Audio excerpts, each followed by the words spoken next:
The studio lights blazed down on the set of The Late Show, the audience buzzing with anticipation as Stephen Colbert leaned forward in his chair, his signature grin barely masking a glint of mischief. Across from him sat Harrison Ford, the legendary actor known for his gruff charm and iconic roles as Han Solo and Indiana Jones. The crowd roared as Stephen introduced his guest, but there was an edge in the air, something electric, almost combustible. Stephen, never one to shy away from provocation, launched into a playful jab about Harrison's latest film, a gritty sci-fi thriller that had polarized critics. "So, Harrison," Stephen said, his voice dripping with mock innocence, "some say your new movie is less Blade Runner and more Blade Stumbler. Care to defend it?" The audience laughed, but Harrison's eyes narrowed, his jaw tightening. He leaned back, crossing his arms, and the room seemed to hold its breath. "You know, Stephen," he began, his voice low and gravelly, "I've been in this game long enough to know when someone's fishing for a headline." The crowd gasped, sensing the tension. Stephen, undeterred, doubled down, tossing out a quip about Harrison's age and action hero status. That's when it happened. Harrison slammed his hand on the desk, the sound echoing like a gunshot. "You wanna talk real, Stephen? Let's talk about your monologue last week. Calling my work phoned in?" "I don't phone in anything."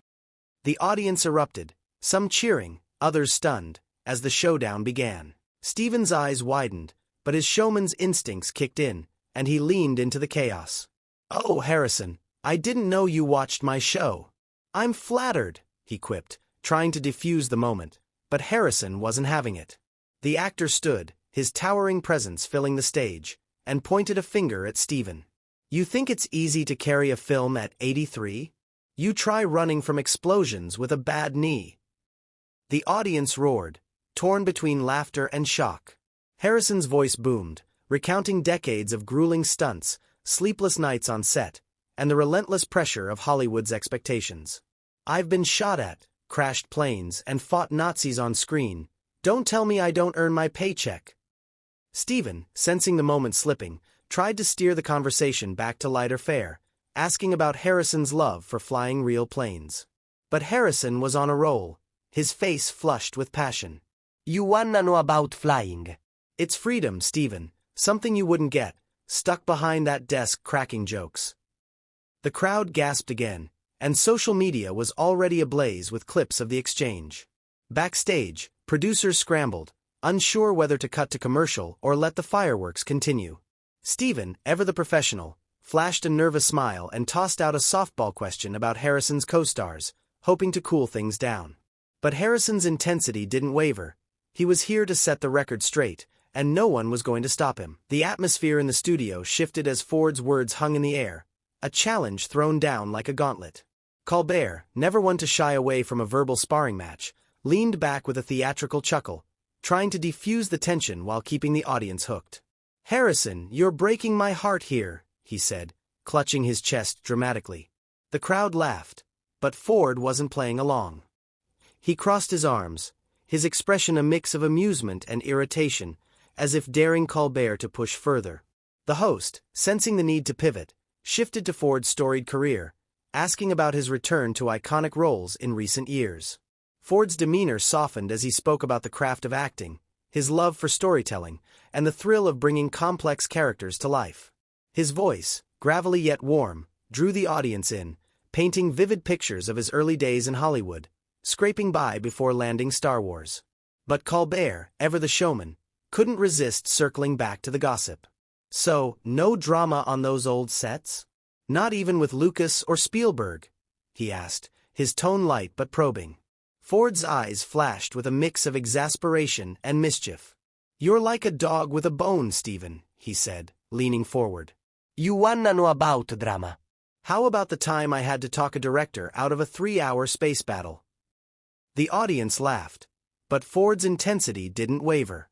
He launched into a story about clashing with a producer over creative control, his voice rising with conviction. Colbert, sensing the momentum, egged him on, asking for more details. Ford obliged, his words sharp and unfiltered, painting a picture of a man who fought for his vision. The crowd was riveted, but the exchange felt like a tightrope walk. One wrong move, and it could all explode. By now, The interview had taken on a life of its own, the audience hanging on every word as Ford and Colbert danced around each other's verbal jabs. Colbert, ever the strategist, shifted gears again, asking Ford about his off-screen passions: flying planes, woodworking, his environmental activism. Ford's face lit up as he spoke about his love for aviation, describing the freedom of soaring above the clouds, the world below fading into insignificance. "Up there, no one's asking me about tabloid nonsense," he said pointedly, earning a knowing laugh from the crowd. Colbert, quick to seize the moment, quipped, "So, you're saying you'd rather crash a plane than crash an interview?" The audience roared, but Ford's smile was razor-thin. "Careful, Stephen. I'm a better pilot than you are a comedian," he fired back, his tone playful but with a sting. The crowd went wild, the energy in the room electric. Colbert, feigning offense, clutched his heart again, but his eyes sparkled with delight. He knew he'd struck gold with this fiery exchange. He pivoted to Ford's environmental work, asking about his advocacy for climate change. Ford's passion ignited, his voice booming as he spoke about the planet's fragility, the need for action, and his frustration with apathy. "You think I'm intense on set? Try watching governments ignore science," he said, his words cutting through the studio like a thunderclap. Colbert, sensing the audience's awe, tried to lighten the mood with a joke about Ford saving the planet like Indiana Jones. But Ford wasn't in the mood for levity. "This isn't a movie, Stephen. It's real. And we're running out of time." The audience fell silent, the weight of his words sinking in, as the interview took a profound turn. 5. The studio lights seemed to dim as Ford's impassioned plea lingered, the audience captivated by his raw sincerity. Colbert, recognizing the moment's gravity, nodded respectfully, giving Ford space to continue. The actor spoke about his decades-long fight for conservation, his voice steady but urgent, recounting trips to deforested regions and meetings with scientists. "You see a rainforest disappear, it changes you," he said, his eyes distant yet fierce. The crowd listened in rapt silence, a stark contrast to the earlier laughter. Colbert, for once, dialed back his wit, asking thoughtful follow-ups about solutions and hope. Ford's answers were blunt yet inspiring, urging collective action over complacency. But the host, ever mindful of the show's rhythm, couldn't resist a gentle nudge back to levity. "So, Harrison, do you ever relax? Or is saving the world a full-time gig?" he asked, his tone warm but teasing. Ford chuckled, the tension easing slightly, and leaned back. "Relax. I built my own furniture. That's relaxing." The audience laughed, grateful for the breather, but Ford wasn't done. He leaned forward, pointing a finger at Colbert. "You know what's not relaxing? Doing interviews where you dodge gotcha questions." The crowd erupted, and Colbert threw up his hands in mock surrender, loving every second of the sparring. The exchange had become a masterclass in chemistry. Two titans, each refusing to yield, yet feeding off the other's energy. Colbert, sensing the clock ticking, asked Ford about his next project, a rumored historical drama. Ford's eyes lit up, but his answer was cryptic.